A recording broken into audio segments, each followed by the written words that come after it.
하나님의 말씀은 마가복음 6장 34절에서 44절입니다. 마가복음 6장 34절에서 44절입니다. 제가 읽겠습니다. 예수께서 나오사 큰 무리를 보시고 그 목자 없는 양 같음으로 인하여 불쌍히 여기사 이에 여러 가지로 가르치시더라.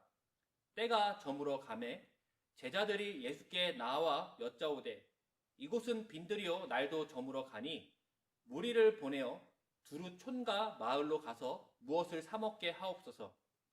대답하여 이르되 너희가 먹을 것을 주라 하시니 여짜오되 우리가 가서 200데나리온의 떡을 사다 먹이리이까?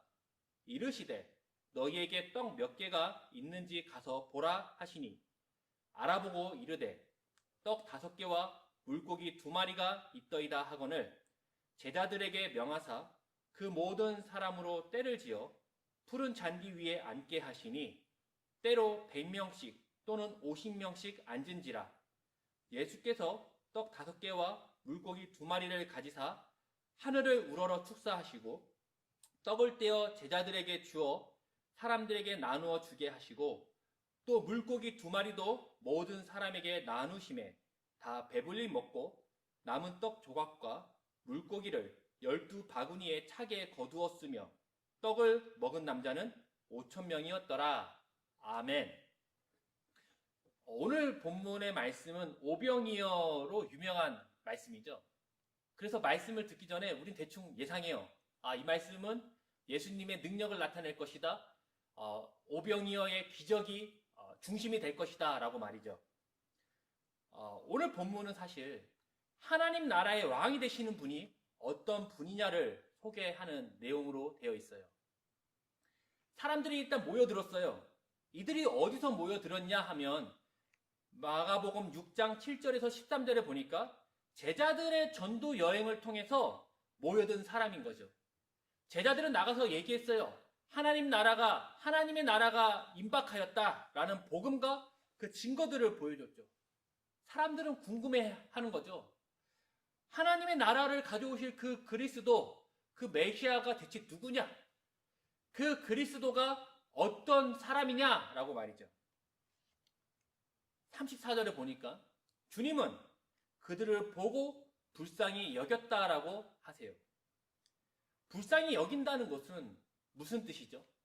불쌍히 여긴다는 게 대체 무슨 뜻이냐는 것이죠. 헬라어로 보면은 이렇게 돼 있어요. 불쌍히 여기다, 공감을 느끼다 라고 말하죠. 공감을 느끼는 게 불쌍히 여기는 거예요.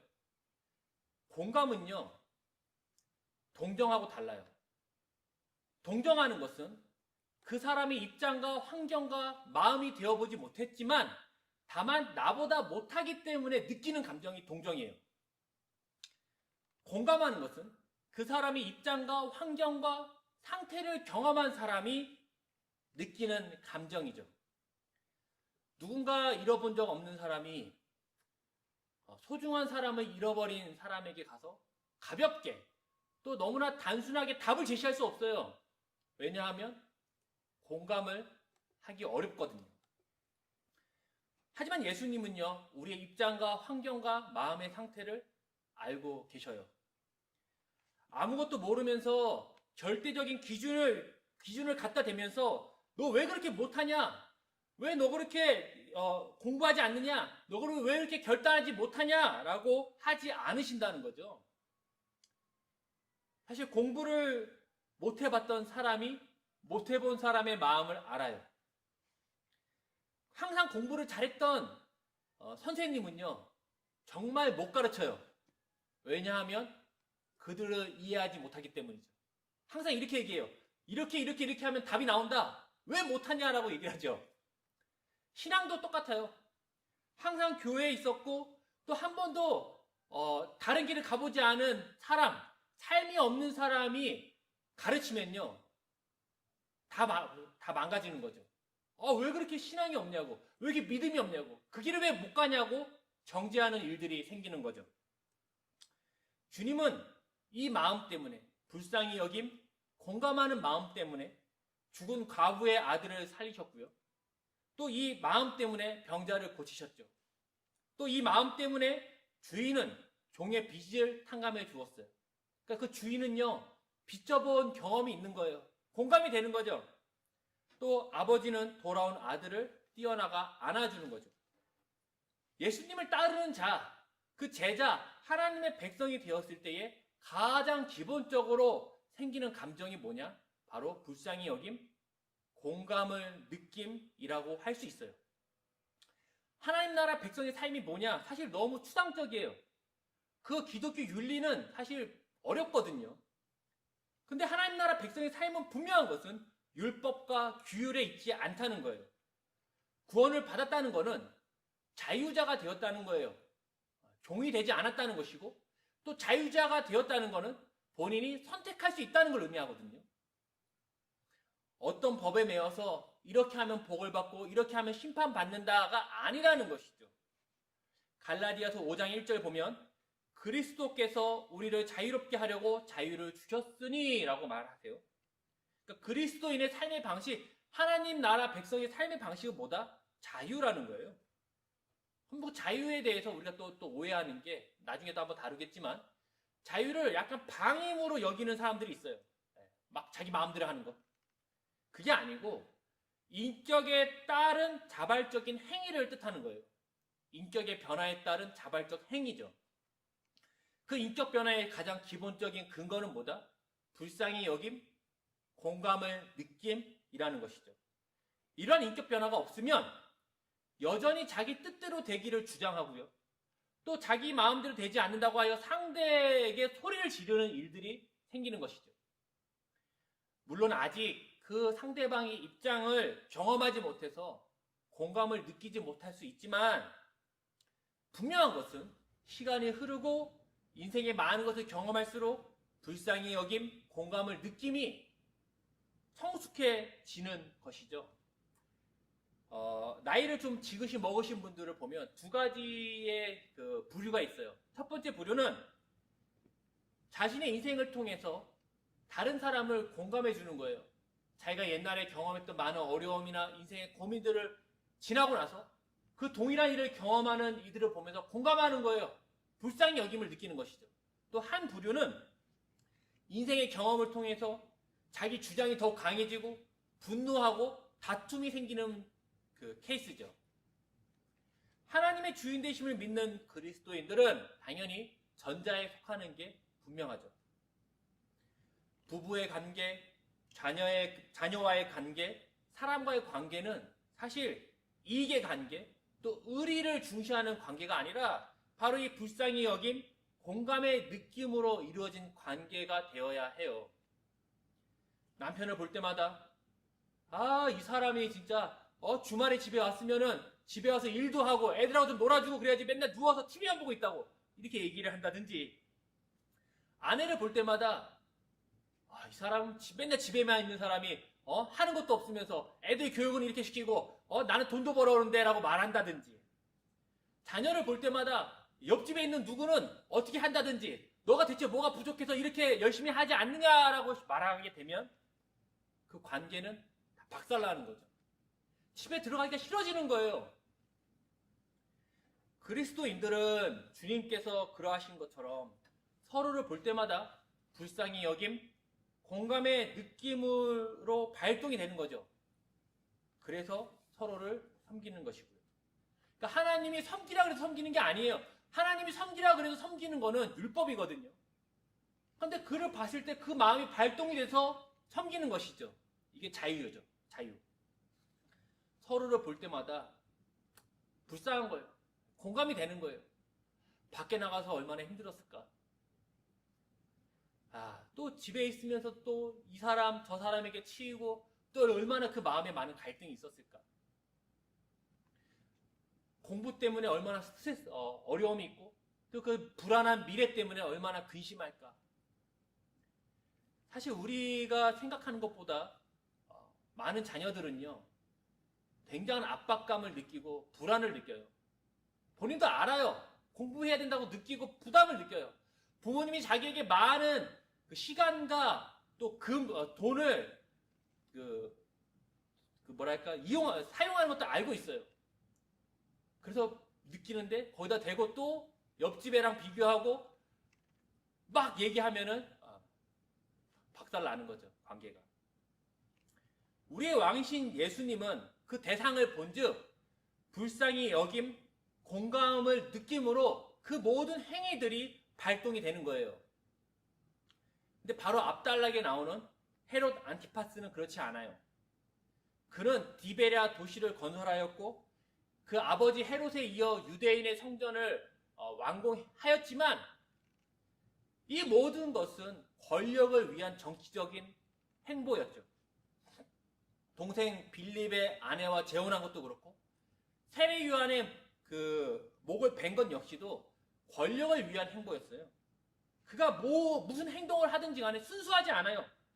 의도가 있고 권력을 위한 과정이죠. 정치적인 인물이죠. 사실 우리 주변에도 이런 분들이 많이 있어요. 행동이 순수하지 않아요.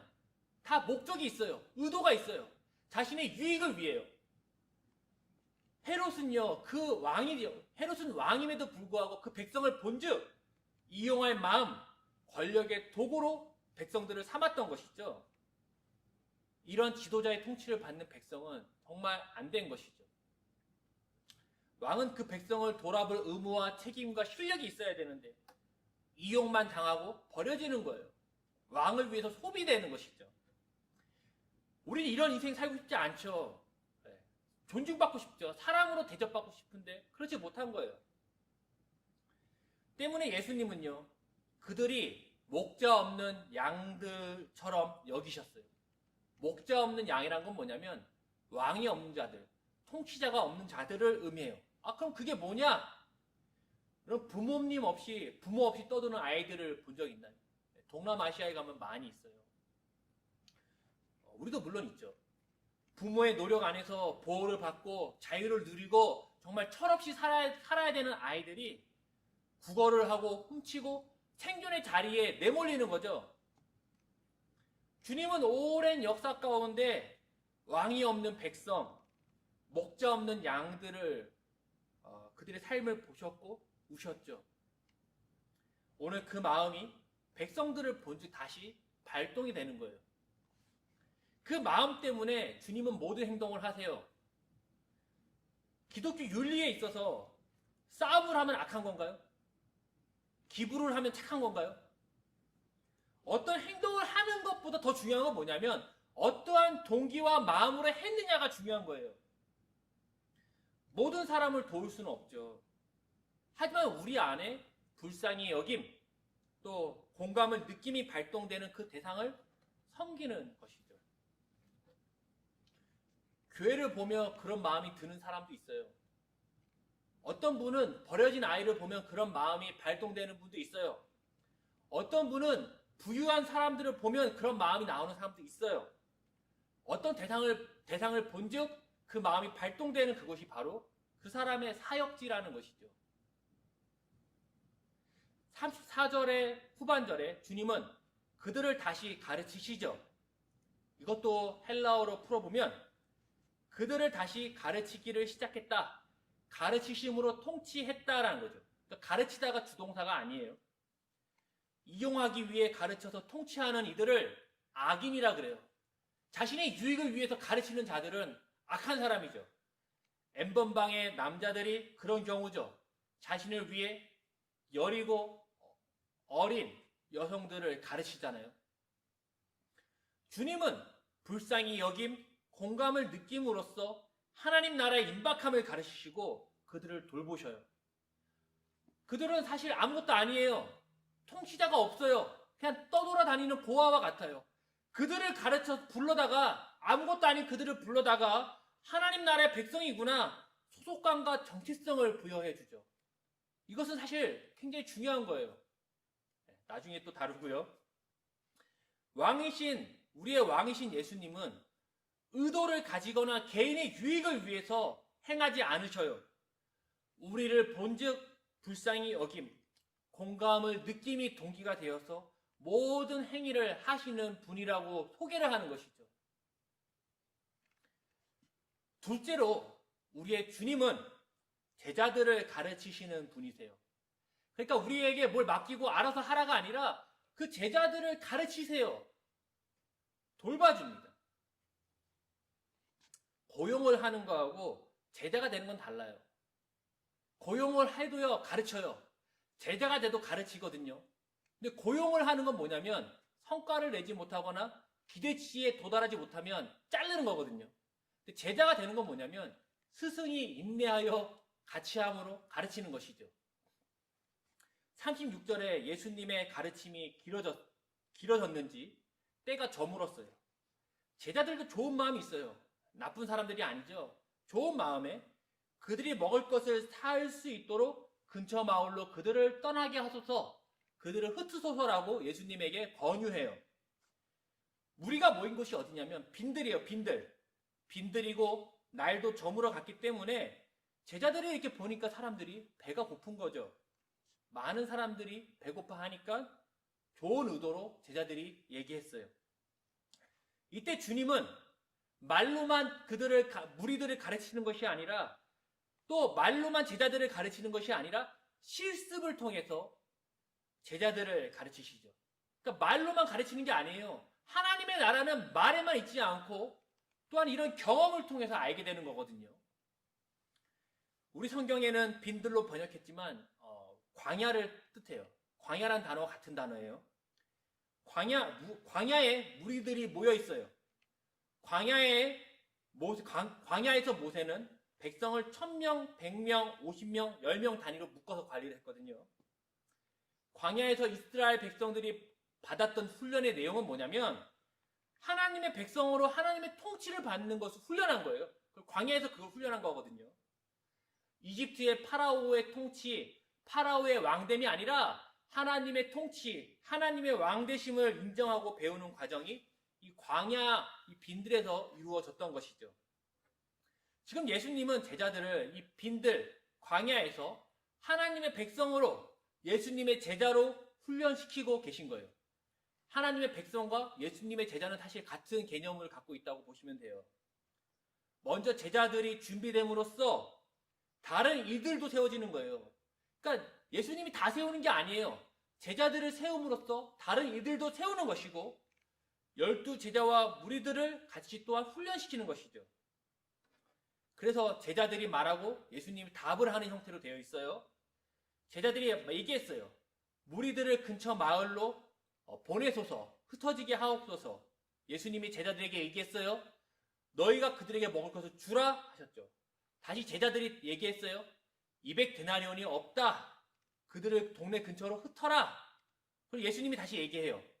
너희에게 얼마나 빵이 있느냐 물으시죠.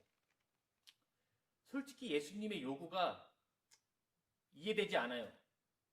12명이 가진 것이 얼마나 된다고 이 많은 사람들을 먹일 수가 있겠어요? 불가능하잖아요. 200데나리온이 그들이 제시한 해결책이었거든요. 물론 200데나리온도 없어요. 하지만 제자들은 뭘 하냐면 주님이 말씀하시니 시킨 대로 해보는 것이죠. 물론 막 제자들이 막 믿음을 갖고 엄청난 기대와 기쁨을 갖고 한 거 아니에요. 자기들끼리 얼마나 투덜거렸겠어요. 정말 우리 주님이 말도 안 되는 거 시킨다고. 예수님이 걷어서 뭐 하려고 하냐고 막 이런 식으로 얘기했겠죠.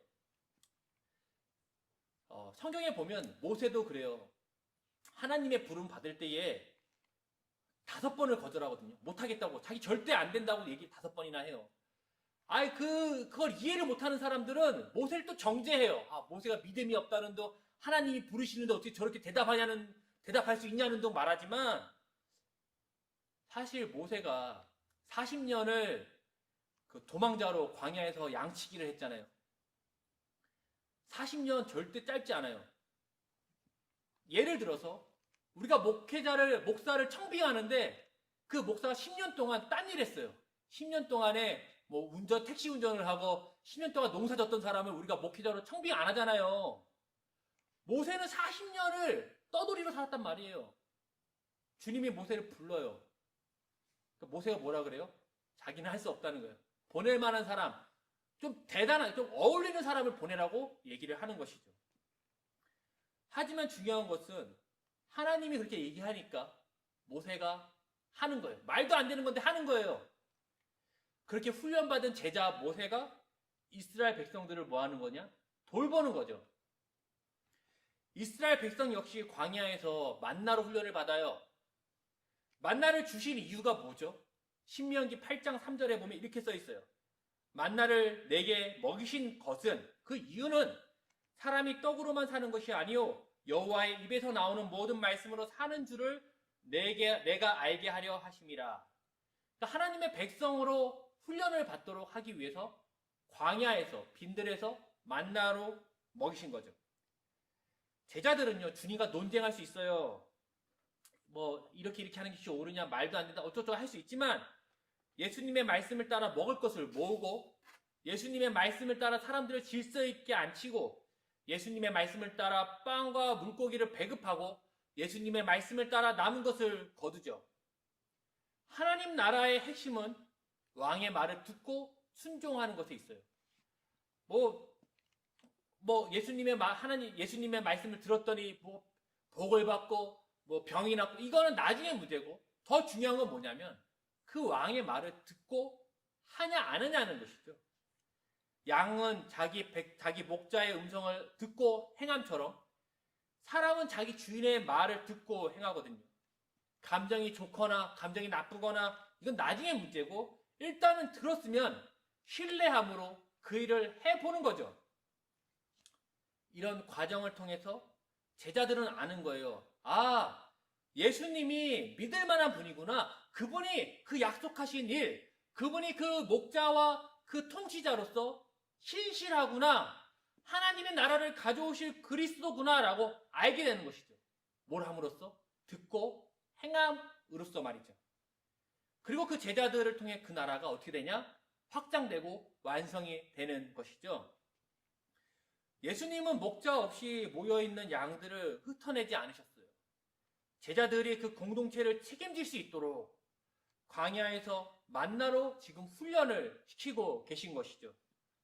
39절, 마가는 무리들이 앉아있는 자리가 무슨 어디라고 하죠? 푸른 잔디 위라고 함으로써 목자가 양을 어디로 인도할지를 보여주는 것이죠. 그분은 다른 왕과 다르다는 거예요. 헤롯 안티파스는 자신의 유익을 위해, 정치적인 목적을 위해 양들을 이용하지만 예수님은 그 마음에 불쌍히 여김, 공감을 느낌이 발동되어 그들을 가르치시고 또 먹이시고 인도하신다는 것이죠. 우린 예수님의 제자죠. 예수님의 제자예요. 방황하는 무리, 또 누군가를 본즉 예수님과 같이 불쌍히 여김, 공감의 느낌을 받게 되면 섬길 의무와 책임이 있는 거예요. 물론 아무나 보고 그런 마음이 발동되진 않아요. 어떤 대상을 봤을 때 그런 마음이 발동이 되면 섬길 의무와 책임이 발동되는 것이죠. 대상을 보고 아픈 마음이 들 때 우리는 그들을 위해서 기도해요. 시대에 굶주린 이들도 많아요. 또 부유하지만 마음의 공허함으로 가득 찬 사람도 많아요. 그때 우리 기도하잖아요. 주님, 왜 가만히 계시나요? 왜 그들의 아픔에 대해서 주님 가만히 계시나요? 오병이어로 수천 명을 먹이신 주님이, 도우셨던 주님이 지금은 왜 돕지 않으시나요? 저는 예전에 그 태풍으로 인해서 비닐하우스가 무너지고 농민들이 어려움을 경험했던 때가 있어요. 사실 그거 보고 아무런 느낌을 갖지 않을 수 있지만 그때는 그걸 보니까 마음에 그 막 발동이 되는 거예요.